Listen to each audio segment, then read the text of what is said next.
That is the budget, and the meeting of the Portland City Council is now adjourned. Just before 10 o'clock Wednesday night, Portland City Councilors approved a balanced budget, closing a record $163 million shortfall.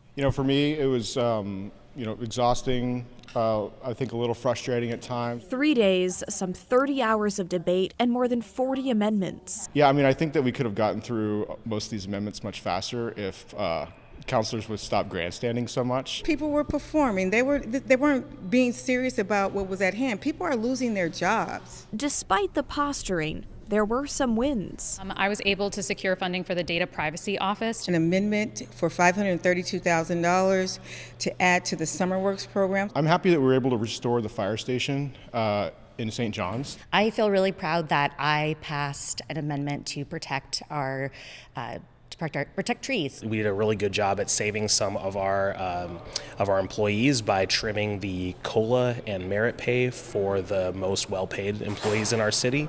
Councilors also restored funding for the Fire Bureau's overdose response team, Portland Street Response, violence prevention, and support for Black-owned businesses. But there were also some big losses. Police they got gutted during this process. They really got gutted. 5903 in line.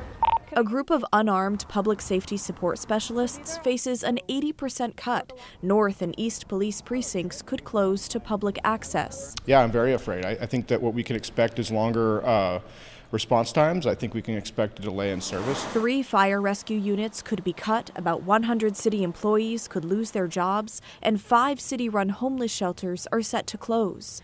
Sorry, this one's a little emotional for me. An amendment to limit funding for Urban Alchemy failed. The shelter provider has come under fire over allegations including sexual abuse and theft. That was incredibly disappointing to me as someone with lived experience, having been homeless when I was in college. I was pretty disappointed to see that my counselors aren't willing to use the authority that we have to have some more oversight. I think it is a dereliction of our duty to not make sure that the most vulnerable people in our city are cared for. In a statement, Mayor Keith Wilson says councilors were forced to make far more difficult decisions than our city government has faced in many years. It was an emotional and difficult task.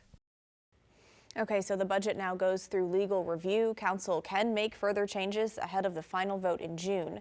And Councilors Smith and Green tell me they're already looking into how they can restore money for the police bureau.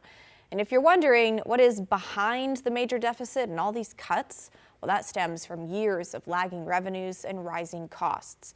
Those at Portland Police have been directed by the city administrator's office not to talk with the media.